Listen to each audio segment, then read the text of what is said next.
Hello, അസ്സാം വലൈക്കും. ഒരു അടിപൊളി സേമിയ പായസം ഒന്ന് ഉണ്ടാക്കി നോക്കിയാലോ. അതിനായിട്ട് 3 കട്ട ശർക്കര കുറച്ച് വെള്ളം ഒഴിച്ചിട്ട് ഫ്ലെയിം ഓണാക്കി ഒന്ന് പാനിയാക്കാൻ വെക്കുക. ഒരു പാത്രത്തിൽ കുറച്ച് നെയ്യ് ചേർത്തെടുക്കുക. ഇനി അതിലേക്ക് നമുക്ക് സാബുനരി ചേർത്തെടുക്കുക കേട്ടോ. ഇനി അതിലേക്ക് സേമിയ ചേർത്തെടുക്കുക. ഇനി നല്ലപോലെ ഒന്ന് മിക്സ് ചെയ്യുക കേട്ടോ.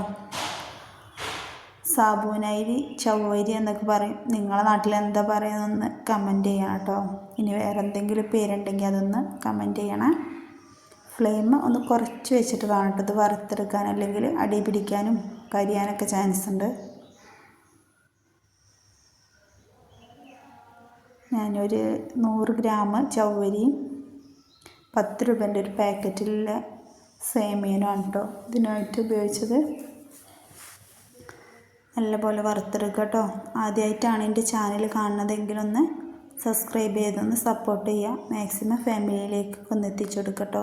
ഇനി ഇതിനാവശ്യത്തിന് വെള്ളം ഒഴിച്ച് കൊടുക്കുക. അതായത് ഈ സേമിയനും ചവ്വരിയും കൂടി മുങ്ങിക്കിടക്കുന്ന രീതിയിൽ അതിലാറ് കുറച്ചുകൂടി വെള്ളം ഒഴിച്ച് കൊടുക്കുക. ഇനി ഒരു 5-6 ഏലക്കായ് ചേർത്ത് കുക്കർ അടച്ച് വെക്കുക കേട്ടോ. കുക്കറിലാണ് നമ്മൾ ഈ പായസം ഉണ്ടാക്കുന്നത്. ഇനി ഒരു 3-4 വിസിൽ വരുമ്പം ഓഫാക്കുക.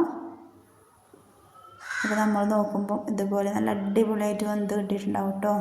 സാബൂനരിയും സേമിയനൊക്കെ നല്ല അടിപൊളിയായിട്ട് വെന്ത് കിട്ടിയിട്ടുണ്ട്. ഇനി അതിലേക്ക് നമുക്ക് പാലൊഴിക്കാം. ഞാൻ 500 പാലാണ് കേട്ടോ എടുത്തിട്ടുള്ളത്. അപ്പം അതിൽ പകുതി പാല് ചേർത്ത് കൊടുക്കുക ആദ്യം. എന്നിട്ട് നല്ല പോലെ ഒന്ന് മിക്സ് ചെയ്ത് യോജിപ്പിക്കണം കേട്ടോ. നല്ല പോലെ മിക്സ് ചെയ്ത് യോജിപ്പിക്കുക.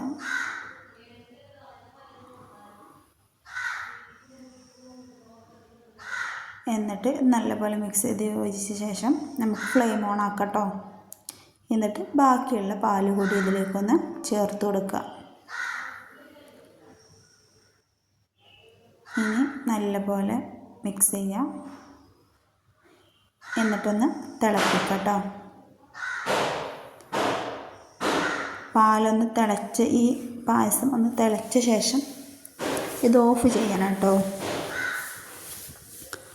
അതായത് നമ്മൾ ശർക്കരപ്പാനിയാണ് ഇനി ചേർത്തെടുക്കുന്നത്. അപ്പം തിളക്കുമ്പം ചൂടിൽ തന്നെ ഇങ്ങനെ കിടന്ന് ഇങ്ങനെ തിളക്കുകയാണെങ്കിൽ ഇത് പിരിയാൻ ചാൻസ് ഉണ്ട്. അപ്പം ഇനി ശർക്കരപ്പാനി ഒഴിച്ചു കൊടുക്കുക. ഫ്ലെയിം ഓഫ് ചെയ്യണം, മറക്കരുത്, പിരിയും. അപ്പോൾ ഫ്ലെയിം ഓഫാക്കിയിട്ട് നമുക്ക് ശർക്കരപ്പാനി ചേർത്തെടുക്കാം. നല്ലപോലെ മിക്സ് ചെയ്യാം കേട്ടോ. ഒരടാറായിട്ടാണ് കേട്ടോ. ഞാൻ എൻ്റേതായിട്ടുള്ള സ്റ്റൈലിൽ ഉണ്ടാക്കിയതാണെങ്കിലും എനിക്ക് തന്നെ വിശ്വസിക്കാൻ പറ്റണില്ല അത്ര അടിപൊളിയായിട്ടുള്ളൊരു സേമിയ പായസമാണ്. എല്ലാവരും സേമിയ പായസം ഉണ്ടാക്കുമ്പോൾ അതുപോലെ ഉണ്ടാക്കുക. ഇനി ഒരു പാൻ അടുപ്പത്ത് വെക്കുക. അതിലേക്ക് നെയ്യ് ഒഴിച്ചെടുക്കുക കേട്ടോ. ഇനി അണ്ടിപ്പരിപ്പും മുന്തിരിയും നമുക്കതിലേക്ക് ചേർത്ത് കൊടുക്കണം. ഒന്ന് വറുത്ത് കോരാം കേട്ടോ. നല്ലപോലെ വറവാകുമ്പോൾ നമ്മൾ പായസത്തേക്ക് ചേർത്തെടുക്കുക കേട്ടോ. അപ്പം എല്ലാവരും ഇതുപോലെ ഒന്ന് ഉണ്ടാക്കാൻ ശ്രമിക്കുക കേട്ടോ. മാക്സിമം അടിപൊളിയാണ് കേട്ടോ. ഇനി പഞ്ചസാരയൊക്കെ കഴിക്കാൻ പറ്റാത്തവർക്കൊക്കെ നല്ലൊരു ഓപ്ഷനാണ്. ഇതിലേക്ക് ചേർത്ത് കൊടുക്കുക കേട്ടോ. അണ്ടിയും മുന്തിരിയൊക്കെ കുട്ടികൾക്ക് ഒരുപാട് ഇഷ്ടമാവും കേട്ടോ. അപ്പം ഓക്കെ, അസ്സലാമു അലൈക്കും. എല്ലാവരും ട്രൈ ചെയ്യുക, ഫീഡ്ബാക്ക് അറിയിക്കുക. എൻ്റെ ചാനൽ ആദ്യമായിട്ട് കാണണമെങ്കിലൊന്ന് സബ്സ്ക്രൈബ് ചെയ്ത് സപ്പോർട്ട് ചെയ്യുക. മാക്സിമം വീഡിയോസൊക്കെ ഒന്ന് പോയി കാണാം.